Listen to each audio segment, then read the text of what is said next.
Welcome to कहानी for you। Meenakshi और सलोनी मोहल्ले की औरतों के साथ मॉल में शॉपिंग करते हुए। OMG, this is outstanding product। इतना अच्छा फाउंडेशन मुझे हाइलाइटर के साथ मिल जाएगा पता नहीं था। अब मैं एक अच्छा सा परफ्यूम भी खरीद लेती हूँ। इसकी फ्रेग्रेंस अच्छी नहीं है, दूसरा ट्राई करती हूँ। ये भी नहीं, ये नॉट एप्लीकेबल। वाओ, इसकी परफ्यूम से तो मैं ही फिदा हो गई हूँ। जहाँ ये परफ्यूम लगा कर जाऊंगी वो लोग भी फिदा हो जाएंगे मुझ पर। बहू कितनी देर लगा रही है शॉपिंग करने में। अब तक तो हम एक हफ्ते की सब्जी छांट लेते और इसके बाद भी तू अपने लिए कपड़ों की शॉपिंग करेगी, हील्स वगैरह लेगी। वही तो सलोनी बहू, थोड़ा जल्दी करो। वैसे भी तुम सुंदर हो, तुम्हें मेकअप करने की क्या जरूरत है। और जब तुम नए नए लुक करके अपने हेयर स्टाइल चेंज करके कपड़े बदल कर मोहल्ले में निकलती हो तो तुमसे तो नजरें ही नहीं हटती हैं। ये बात तो तूने बिल्कुल ठीक कही सुभद्रा। जो भी कहो, मीनाक्षी की बहू सलोनी जब भी नए नए कपड़े पहन कर निकलती है तो नजरें नहीं हटती। पता नहीं विक्रम का क्या होता होगा इसे देखकर। वही जो मेरी बहू का देखकर तुम्हारा हाल होता है। मेरी बहू है ही इतनी सुंदर, पूरे मोहल्ले की एलिजाबेथ लगती है। माँ जी इतनी भी तारीफ मत कीजिए। वैसे थैंक यू। और गंगा आंटी, सुभद्रा आंटी, अब तो आपको मेरे सुंदर दिखने का राज पता चल गया होगा, इसीलिए तो मुझे शॉपिंग करने में इतना टाइम लग रहा है। चलो जल्दी से शॉपिंग खत्म कर दो। उसके बाद माँ जी मैं घर जाकर लंच में एवोकाडो सैंडविच, एस्प्रेसो कॉफी व हनी पैनकेक बनाकर खिलाऊंगी। वाह बहू, आज मुझे फिर से तेरी कुछ नई चीज खाने को मिलेगी। बताओ गंगा, सुभद्रा, तुम दोनों में से किसी की बहू ऐसी है जो इतना अतरंगी विदेशी खाना बनाकर खिलाए? मेरी बहू ऐसी है। ये बात तो है, मोहल्ले में तेरी ही सलोनी बहू है जो ऐसा खाना बनाती है। और तुम्हारे घर के जो सामने वाली बहू है पारुल, उसे तो बिल्कुल भी सजना सवरना नहीं आता। देखा था ना गंगा के कीर्तन में कैसे बनकर आई थी। कहाँ एक तरफ सलोनी का पहनावा, कहाँ दूसरी तरफ उस गंगा की बहन जी बहू का पहनावा। आंटी जी, आपको भी पूरे मोहल्ले में मेरी तुलना उससे करनी है। वो तो उस गिनती में भी नहीं आती। सो तो है। फिर सलोनी अपने मेकअप प्रोडक्ट, आउटफिट और हील्स खरीदने के बाद बाकी औरतों के साथ घर आ जाती है। वहीं दूसरी ओर गांव की बहू पारुल सूजी का हलवा बनाकर हॉल में आग के पास कुर्सियों पर बैठे परिवार को दे रही थी, जिसकी खुशबू से पड़ोसन विमला आ जाती है। मुझे पता था पारुल बहू तू ही है जो खुशबूदार हलवा बना रही होगी। और मुझे भी पता था आप आ रही होंगी, इसीलिए लीजिए तैयार है हलवा। आजा विमला, पैर सेंक कर गरम गरम हलवा खा ले। दिनेश ने आंच जला रखी है, इतनी ठंड जो है, मेरा तो घर से बाहर आने का बिल्कुल मन नहीं करता। और मेरा भी। तब विमला वहीं बैठकर पारुल के हाथ के बने हलवे को खाती है। वाह, मानना पड़ेगा इस हलवे में ना तो इतना काजू है, ना बादाम है और ना ही घी, फिर भी ये हलवा इतना टेस्टी लग रहा कि पूछो मत। और बहू घूंघट में खाना कैसे बना रही, तुझे परेशानी नहीं होती? नहीं आंटी जी, कोई परेशानी नहीं होती। और घूंघट तो एक लाज और परंपरा होती है जिसे गांव में आज भी निभाते हैं। वैसे बहू पर्दा कोई नहीं करता, तू सिर पर पल्लू भी रख लेगी ना, मेरे लिए वही बहुत है। आंटी जी, मेरी भाभी तो बहुत अच्छा खाना बनाती हैं, लेकिन बगल वाली भाभी को ये सब बनाना ही नहीं आता। बस वो मोमोज, स्नैक्स वगैरह बनाना जानती हैं। एक बार तो उनके घर से चावल जलने की बदबू आ रही थी तो उनकी सास ने उन्हें बहुत सुनाया था। हाँ, मुझे आवाज आई थी। हलवा बहुत बढ़िया था बहू, अब मैं चलती हूँ। ये कहकर विमला चली जाती है। पारुल सिलाई, कढ़ाई, बुनाई, घर के हर काम संभालने में निपुण थी। ससुर के सामने ही घूंघट करती थी, बाकी बहू सिर पर पल्ला रखकर भी रहती थी। वहीं उसी के घर में बगल में शहरी बहू सलोनी रहती थी, जिसके घर में हर एक चीज है और वो स्टाइलिश कपड़े पहने और कॉन्टिनेंटल और विदेशी खाना बनाने में एक्सपर्ट है। एक दिन दोपहर में धूप में बैठी मधुलिका केटरर को कॉल करती है और वहीं मोहल्ले की 3-4 औरतें भी धूप में बैठकर बातें कर रही थी। ओहो, ये केटरर्स वाले भी फोन नहीं उठा रहे। मैंने बोला था मैं आज एडवांस दे दूंगी, लेकिन अब मुझे टेंशन हो रही है। कल मेरे बेटे का जन्मदिन है, अब खाना कौन बनाएगा? इतने सारे लोगों का खाना बनाना मेरे बस की बात नहीं है। ऊपर से बच्चों को संभालना है, गेस्ट को देखना, अरेंजमेंट करनी है। बहू, तुम खामखा चिंता कर रही हो। तुम्हें तो पता है पूरे मोहल्ले में मेरी बहू को खाना बनाना कितने अच्छे से आता है। तुमको कैटरर्स नहीं मिल रहा तो ये जिम्मेदारी तुम पारुल बहू को दे दो, जिससे तुम्हें बच्चे और मेहमानों पर ध्यान देने का समय मिल जाएगा, वरना अकेले कितना संभालोगी? मधुलिका, तुम्हारे बच्चे की बर्थडे पार्टी है। अंजना की बहू बेशक खाना अच्छा बनाती हो, लेकिन उसके कपड़े कितने बोरिंग हैं, पता है ना? लेकिन मेरी बहू बहुत अच्छे से कपड़े पहन कर आएगी और तुम बोलोगी तो आजकल के बच्चों को पूरी सब्जी नहीं, पिज्जा, बर्गर, वेज रोल ज्यादा पसंद है। सलोनी को ये सब बनाना बहुत अच्छे से आता है। तुम कहो तो मैं सलोनी को कह दूं ये सब बनाने। लेकिन मधुलिका, बहू के मेहमान पिज्जा, बर्गर, वेज रोल नहीं खाएंगे। खाना खाना ही होता है, ऊपर से ठंड भी है। मेरी बहू गरम गरम खाना बनाकर खिलाएगी। तो मेरी बहू भी ठंडा खाना नहीं देगी, गरम ही देगी। लो, पहले मैं खाना बनाने के लिए कितना परेशान हो रही थी, लेकिन आप दोनों की बहू बना देंगी तो अच्छी बात है। मैं अपने बेटे की बर्थडे पार्टी में दोनों तरीके का खाना रखूंगी। गेस्ट और बच्चों को जो पसंद आएगा वो मैं लास्ट में बता दूंगी। ठीक है बहू, हमें ये मंजूर है। दोनों सास अपने अपने घर में बैठाकर अपनी बहू को मोहल्ले के बर्थडे पार्टी में खाना बनाने की बात बताती हैं। भाभी अब तो बात पकवान और पहनावे की है, आप पीछे नहीं हट सकती। वो मॉडर्न कपड़े पहनेगी लेकिन आपको अपने स्टाइल से कपड़े पहनने हैं। हाँ सौम्या, लेकिन मेरे दिल में सलोनी के प्रति कोई ईर्ष्या भावना नहीं है। ओ मेरी प्यारी भाभी, आप इतनी गाय जैसी क्यों हो? अच्छा छोड़ो, आप अपनी वो नई वाली साड़ी पहनना जो भैया ने आपको दिलाया है, और मेरा नया स्वेटर पहनना जो कोरियन जैसा है, ठीक है? अच्छा बाबा ठीक है। तुम दोनों की बात हो गई हो तो खाना भी खिला दो। बहू मिक्स वेज पुलाव बनाई होती है और दही के साथ घर वालों को खिलाती है। वहीं मीनाक्षी भी अपनी बहू को बता देती है तो वो वार्डरोब से कपड़े निकाल कर दिखाती है। माँ जी, पूरे मोहल्ले में चर्चा है कि मैं कितनी खूबसूरत हूँ और अच्छा ड्रेसिंग सेंस है मेरा। अब तो वो गांव की बहू मेरे सामने फीकी पड़ जाएगी। देखो माँ जी, मैं ये वाली ड्रेस पहनूंगी और इसके साथ ये क्यूट मफलर। कल तो बस सलोनी तेरे पकवान और पहनावा ही चमकेगा। वैसे तूने अभी लंच में क्या बनाया है? अरे मैं बताता हूँ, बहू ने चिली पनीर टाकोस बनाए हैं। ये भी खाने की कोई चीज है क्या? बहू इन सब चीजों से पेट नहीं भरता। अरे कितनी बार कहा है तुम्हें, सर्दी का मौसम चल रहा है, आलू टमाटर की सब्जी, आलू के पराठे, सरसों का साग, गाजर मूली की सब्जी, गाजर आलू की सब्जी, ये बनाया करो। पर तुम बस ऊट पटांग विदेशी चीज बनाती हो। अरे बगल वाली बहू से सीखो थोड़ा, गरीब है लेकिन अच्छा खाना खाते हैं। पापा जी, आप लोगों को जैसा खाना बनाकर खिलाती हूँ, ये आप 5 स्टार होटल में जाकर खाएंगे ना तो 10-20 हजार रुपए खर्च हो जाएंगे। अगले दिन मधुलिका के बेटे शौर्य का जन्मदिन होता है। सलोनी दोपहर से ही मधुलिका के घर पर बर्थडे के डेकोरेशन करने में लगी होती है। वहीं पारुल भी बाजार से सामान लाकर मधुलिका के किचन में सब्जी काट रही होती है। बेचारी पारुल, तुम बस सब्जी काटते रह जाना, मैं तो रेडी भी हूँ। सलोनी तुम अभी चिंता मत करो, 3 घंटे हैं शाम की पार्टी शुरू होने में। यह सुनकर सलोनी थोड़ी बहुत बची हुई डेकोरेशन करने लगती है। वहीं पारुल शाही पनीर, पूड़ी, पापड़, सलाद, दाल मखनी, चावल और गरम गुलाब जामुन बनाकर तैयार कर देती है। वहीं सलोनी भी fusion dish French sandwich with mayo dip और नूडल्स रेडी करती है, जिसमें उसके कीमती आउटफिट खराब हो जाते हैं। इतने में मेहमान और बच्चे आना शुरू करते हैं। व्हाट द हेल, इस ड्रेस को भी अभी खराब हो रहा था, अब मुझे दोबारा से रेडी होना पड़ेगा। सब आ गए हैं सलोनी, जल्दी करो। तुम्हें तो मेकअप करने में भी बहुत टाइम लगता है, लेकिन मुझे मेकअप की बिल्कुल जरूरत नहीं है। ये बोलकर पारुल घर तैयार होने चली जाती है। वो सुंदर सी साड़ी पहन सौम्या की जैकेट पहनती है। वहीं सलोनी भी हॉट ड्रेस पहनकर हेयर कर्ली कर लेती है विद लाइट मेकअप। दोनों बहू अपने पहनावे और पकवान के साथ तैयार थी। तब मधुलिका के बेटे शौरिक केक कट करता है, म्यूजिक बजता है, बच्चे डांस करने लगते हैं और मधुलिका मेहमानों को खाना परोसती है। पारुल बड़े प्यार से सब बच्चों को प्लेट में खाना लगाकर दे देती है। वहीं सलोनी भी अपना बनाया खाना बच्चों को परोस देती है। कुछ देर बाद बच्चों को सलोनी का बनाया हुआ फ्यूजन डिश नूडल्स खाकर मिर्च लगने लगती है, लेकिन पारुल का खाना प्यार से खाते हैं। वहीं मधुलिका ये भी नोटिस करती है कि उसका पति बार बार सलोनी के छोटे कपड़ों को देख रहा है, जो कि मधुलिका को अच्छा नहीं लगता। तुमसे तो मौका देखकर बात करूंगी, जाकर अंदर खाना खा लो। ये कितना स्पाइसी खाना है मम्मी, लेकिन ये वाला ऐसा नहीं है। मैं तो पूरी चावल और दाल मखनी खाऊंगा। और मैं अभी। क्या बात है पारुल, तुमने खाने में ऐसा क्या जादू किया जो बच्चे तुम्हारे हाथ का खाना ज्यादा पसंद कर रहे हैं? कुछ भी खास नहीं दीदी, मुझे पता था बच्चों की पार्टी है, बच्चे खाना खाएंगे, इसीलिए ज्यादा मिर्च वाला बनाया ही नहीं है। बताओ मीनाक्षी बहन, तुम्हारी बहू को भी तो पता था कि बच्चे खाना खाएंगे, फिर भी देखो उसने कितना तीखा खाना बनाया है। इसे ही समझदारी बोलते हैं, और बढ़िया पकवान भी। वैसे देखा जाए तो पारुल बहू भी बहुत सुंदर लग रही है। ये साड़ी कहाँ से लाई हो पारुल? आंटी जी, इन्होंने ही मुझे साड़ी दिलाई थी सालगिरह पर, वही पहनी है। बंदर क्या जाने अदरक का स्वाद। मैंने तो बड़ों के लिए खाना बनाया है, ना कि बच्चों के हिसाब से। लेकिन मैंने तो सलोनी तुमसे बच्चों के लिए ही खाना बनवाया था। तुम चूक गई ना, तुमसे पकवान बना और ना ही तुम्हारा पहनावा अच्छा है। थोड़ा आसपास देखकर कपड़े पहना करो। बच्चों की पार्टी में भी ऐसे बेकार टांगे दिखाने वाले कपड़े पहने हैं। अरे बहू, इतने भी बेकार कपड़े नहीं पहने, कितनी सुंदर लग रही सलोनी। आंटी जी, यहाँ मोहल्ले के और भी लोग हैं, आपको नहीं लगता कि बच्चों की पार्टी में से ऐसा नहीं पहनना चाहिए था? भाभी जी, मैं समझती हूँ आप इनसिक्योर हो रही होंगी, खैर छोड़िए। कुछ ही देर में पार्टी खत्म हो जाती है। मोहल्ले के कुछ लोग पारुल के पकवान को पसंद करते हैं तो कुछ लोग सलोनी के पहनावे को। अगले दिन मोहल्ले में धूप निकलती है तो 2-3 औरतें अपने छत पर होती हैं। कितनी धूप आई है, इससे ज्यादा तो ठंड लग रही है गंगा। मैं तो कह रही हूँ अपने अपने घर का काम खत्म करके सब आग जलाकर हम बैठ जाएंगे मोहल्ले में। हाँ बिल्कुल ठीक रहेगा, मेरा तो झाड़ू पोछा हो गया है। अरे मधुलिका बहू, कल मैं तेरी पार्टी में आई नहीं थी, सब बढ़िया से तो हो गया था। और मैंने सुना सलोनी बहुत सुंदर लग रही थी, अलग हेयर स्टाइल करके।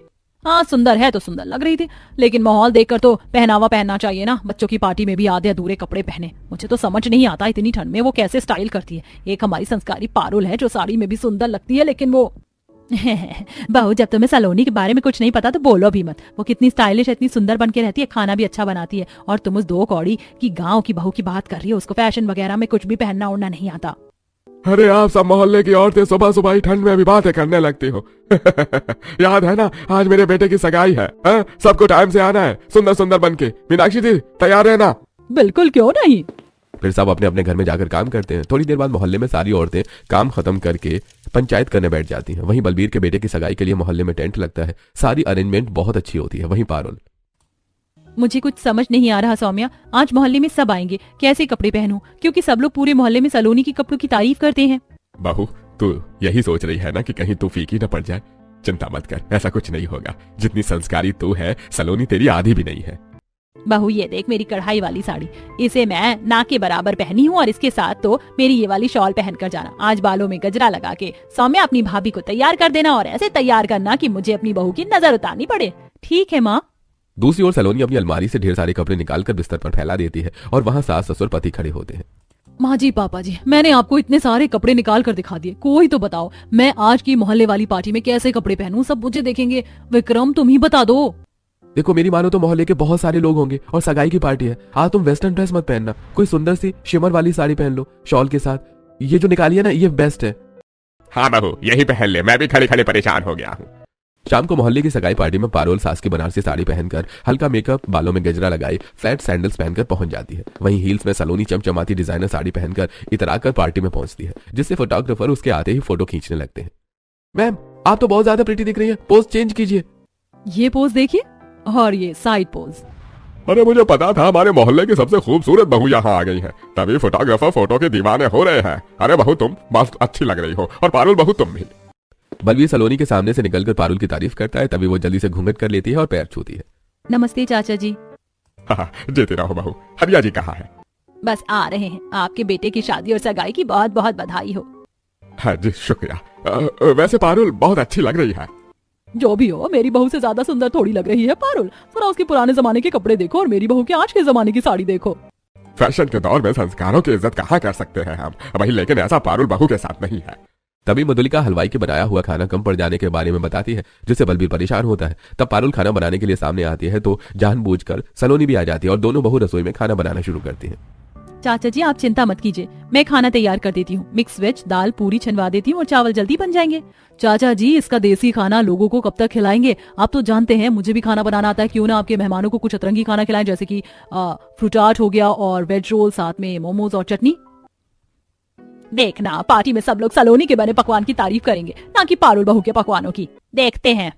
बलवीर के दोनों नौकर बहू की बनाई लिस्ट का सामान लाकर दे देते हैं। एक तरफ बलवीर के बेटे की एंगेजमेंट होती है, वहीं दोनों बहू रसोई में पूरी छान रही थी और एक वेज रोल के लिए वेज ग्रेवी तैयार कर रही थी। इस बात पार्टी में पारुल सब मेरे पकवान के दीवाने होंगे, ना कि तुम्हारे। देखते हैं सलोनी, ये तो मेहमान ही खाकर बताएंगे किसका खाना किसे अच्छा लगा। कुछ ही देर में दोनों बहू मेहनत करके अपना बनाया खाना तैयार कर देते हैं और जब एंगेजमेंट के बाद सब लोग दोनों बहू के हाथ का खाना खाते हैं तो तारीफ करते थकते नहीं है। सब टेबल कुर्सी पर बैठकर खाते हैं। वाओ, चलो अच्छा, किसी पार्टी में तो यूनिक डेजर्ट खाने को मिला। I love this fruit art. ये तो मुझको भी अच्छा लगा। अरे ये तो है, लेकिन पारुल बहू ने भी बढ़िया दम आलू और मिक्स वेज की सब्जी बनाई है, जो पूरी के साथ बहुत अच्छी लग रही है। और देखो मेरी बहू ने सर्दी को देखकर बथुए का रायता भी बनाया है। तेरी बहू तो बस वही घिसा पिटा बोरिंग खाना बनाई है, लेकिन मेरी बहू अतरंगी खाना बनाती है।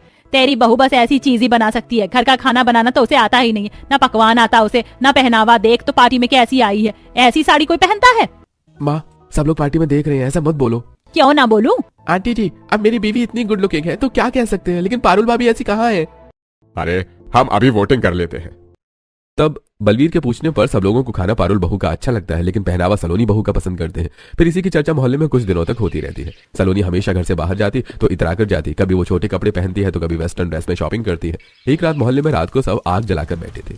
ओह, इतनी ठंड में रात को आग जलाकर मूंगफली खाने में जो मजा है ना मोहल्ले वालों के साथ बैठकर, वो और कहीं नहीं आता। ये तो है सुभद्रा, आज सुबह सलोनी बहू को देखा तो कितने अच्छे कपड़े पहनी थी। क्या अच्छे कपड़े पहने थे उसने? टांगे दिखाती है इतनी ठंड में भी ऐसे कपड़े पहनकर। अच्छा हुआ मीनाक्षी तेरी कोई बेटी नहीं है, वरना वो तो बहुत बिगड़ जाती। हाँ हाँ, तेरी बहू पहनावे में घूंघट क्या करती है, तो सारी लाज शर्म तेरी बहू को ही है। मेरी बहू तो बहुत बिगड़ी हुई है, और बेटी होती तो वो भी बिगड़ जाती। अरे उसके जैसा मोहल्ले में कोई और तैयार नहीं हो सकता, ना ऐसा डिश बना सकता है। देख अंजना, तेरी बहू घूंघट वाली है, खाना भी अच्छा बनाती है, अच्छी बात है, लेकिन मीनाक्षी की स्टाइलिश बहू को देखकर मेरी बहू भी स्टाइलिश हो गई है। और अब मैं जहाँ जाती हूँ ना, लोग मेरी तारीफ करते कि तेरी बहू कितनी प्यारी है, स्टाइलिश है। ये तो मैं भी मानती हूँ। पहनावे से क्या करना है, खाना तो मेरी बहू ही अच्छा बनाती है। नहीं, मेरी बहू अच्छा बनाती है। आपको पता है ना, नए साल में हमने जागरण करने की सोचा था, अभी तक नहीं हुआ है, तो हम देख लेते हैं दोनों बहू में से कौन सी बहू अच्छा खाना बना सकती है। हम दोनों बहू के बीच मोहल्ले में कंपटीशन करवाते हैं। जिसका खाना सबको पसंद आया पहनावे के साथ, वही बहू नए साल के जागरण का प्रसाद भी तैयार करेगी। क्या कहते हैं आप लोग? अरे ये तो बहुत अच्छा आइडिया है, लेकिन ट्विस्ट ये है कि दोनों बहू को पहनावे में किसी अलग चीज का इस्तेमाल करके अच्छा दिखना है। अच्छा हुआ मैंने सब सुन लिया। मैं इस चैलेंज के लिए तैयार हूँ चाचा जी। आँच बुझ जाती है, सबकी मूंगफली गुड़ पट्टी खत्म हो जाती है, सब अपने अपने घर में सोने चले जाते हैं। अगले दिन झाड़ू लगाते समय सौम्या, शाम को कंपटीशन है, मैं ऐसा क्या पहनावा रखूं जिसमें मैं जीत जाऊं? मैं उसकी तरह छोटे कपड़े तो नहीं पहन सकती, पर पैसे भी नहीं है कि डिजाइनर पहनूं। भाभी, जब आप खुद कलाकार हो तो अपने कपड़े खुद बना लीजिए। मैं तो सोच रही हूँ रंग बिरंगे फूल आप अपनी साड़ी में ऐड कर दो। अरे हाँ, ये ठीक रहेगा। वहीं सलोनी कॉल पर। मिस्टर दास, आपको समझ आ गया ना मुझे शाम तक किस तरह का आउटफिट चाहिए? उसमें बर्तनों का इस्तेमाल करना है आपको। अगर मेरी जगह पारुल होती तो वो अपने रसोई के बर्तन चमचम से ही ड्रेस बना लेती, लेकिन अभी आइडिया मैं कंप्लीट करूंगी। पारुल अपनी साड़ी सिलकर उसमें सुंदर सुंदर फूल लगाती है। दूसरी तरफ सलोनी के डिजाइनर आउटफिट भी बनकर आ जाते हैं। शाम को जब दोनों मोहल्ले में लगे टेंट में कुकिंग कंपटीशन में पहुंचती हैं तो कुर्सियों पर बैठे मोहल्ले वाले दोनों को देखकर हैरान थे और बातें बनाने लगते हैं। लगता है आज सलोनी के स्टाइल में जंग लग गई क्या? बर्तन कतरी पहन कर आई है, इससे अच्छा तो पारुल लग रही है, सुंदर सी फूलों वाली साड़ी पहन कर आई है। आज इसका पहनावा ऐसा है तो ना जाने पकवान कैसा होगा।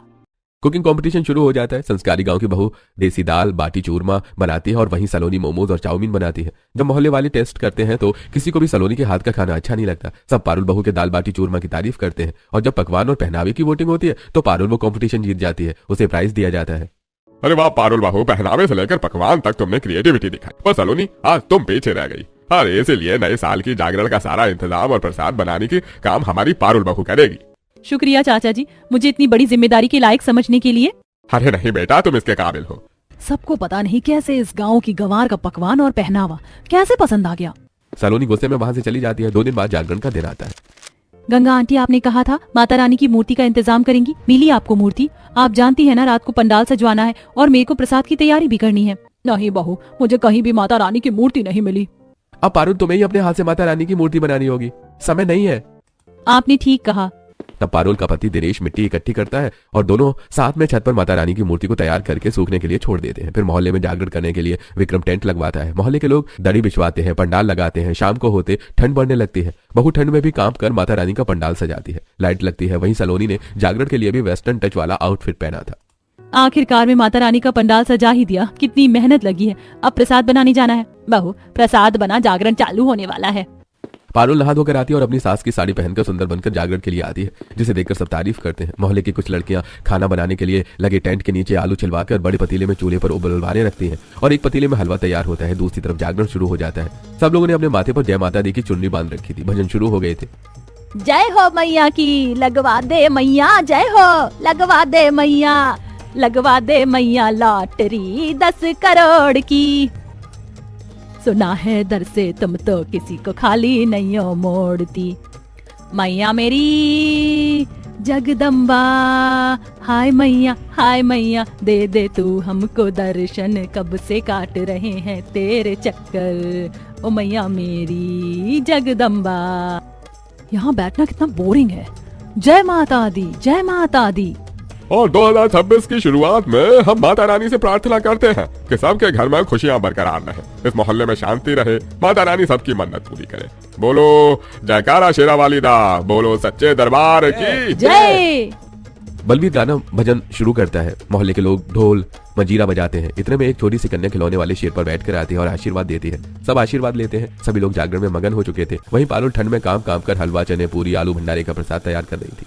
माता रानी की दया से मैंने सारा प्रसाद तैयार कर दिया। 4 बजे माता रानी की कथा होगी। सौम्या, तुम थोड़ा ध्यान रखो, मैं आती हूँ। जी। माता रानी की कथा के लिए जागरण में से कुछ लोग नहाने चले गए थे और पारुल भी दूसरे काम देखती है। इसी बीच सौम्या कुछ देर के लिए वहां से चली जाती है और छोटी बच्ची को छोड़ देती है। लेकिन सलोनी को वो छोटी सी बच्ची बड़े से बर्तन के पीछे दिखाई नहीं देती और वो जानबूझकर आलू की सब्जी और हलवे में पानी डाल देती है और जोमेटो से ढेर सारा हलवा ऑर्डर कर देती है और साइड आ जाती है। अब आएगा मजा जब सब लोग प्रसाद खराब करने पर पारुल की क्लास लगाएंगे और माता रानी को भोग नहीं चढ़ पाएगा। तब मैं कहूंगी कि मैंने प्रसाद बनाया है। सब मेरी तारीफ करेंगे मोहल्ले में। ये सब वो 10 साल की बच्ची सुन लेती है और जब पारुल वापस आकर हलवे के प्रसाद में इतना सारा पानी देखती है तो मोहल्ले वाले गुस्सा करने लगते हैं। ये क्या किया पारुल तुमने? कितने विश्वास के साथ हमने तुम्हें ये जिम्मेदारी दी थी। हमारे नए साल का जागरण का प्रसाद था ये, अब हम माता रानी को क्या खिलाएंगे? अरे मुझे तुमसे ये उम्मीद नहीं थी पारुल। मेरा विश्वास कीजिए, मैंने प्रसाद खराब नहीं किया। मैं अच्छे से बना कर गई थी यहाँ से। अब एक्टिंग करके क्या दिखा रही हो? चाचा जी, माता रानी के जागरण का प्रसाद नहीं बना तो अपशगुन हो जाएगा। मैं फटाफट से हलवा बनाकर लाती हूँ। सलोनी जा रही कि इतने में जोमेटो वाला बचा हलवा पंडाल में आकर सबके सामने सलोनी को दे देता है और वो छोटी बच्ची सबको असलियत बता देती है कि सलोनी ने ही प्रसाद में पानी मिलाया था। ये जानकर मोहल्ले वाले भड़क उठते हैं और मीनाक्षी जोर से अपनी बहू का हाथ पकड़ लेती है। छी बहू, आज तूने पूरे मोहल्ले के सामने मेरी नाक कटवा दी। तूने माता रानी के प्रसाद के साथ ऐसा किया। मैंने तेरा हमेशा साइड लिया और तूने ये किया। चली जा मेरी नजरों के सामने से। बहू, तुमने हम सब की आस्था के साथ खिलवाड़ किया है और माता रानी के जागरण के प्रसाद को भी खराब कर दिया। तू इतनी बुरी कब बन गई? सलोनी, मुझे बुरा ये नहीं लगा कि सभी मोहल्ले वाले मुझे गलत समझ रहे थे। बुरा ये लगा कि तुमने माता रानी के प्रसाद को खराब कर दिया। मुझे नीचा दिखाने के लिए क्या रूप दिखाया तुमने नए साल में अपना। मैं हाथ जोड़कर आप सबके सामने माफी मांग रही हूँ, मुझे माफ कर दीजिए। मैं पारुल से कंपटीशन में पकवान और पहनावे दोनों में पीछे रह गई थी, इसलिए जेलसी की वजह से ये सब कुछ हुआ। आप सब मुझे माफ कर दीजिए। बहू, अगर सच में तुम्हें अपनी गलती का पछतावा है तो चलो दोबारा हलवा बनाने में मदद करो मेरी बहू की, क्योंकि प्रसाद भी बांटना है।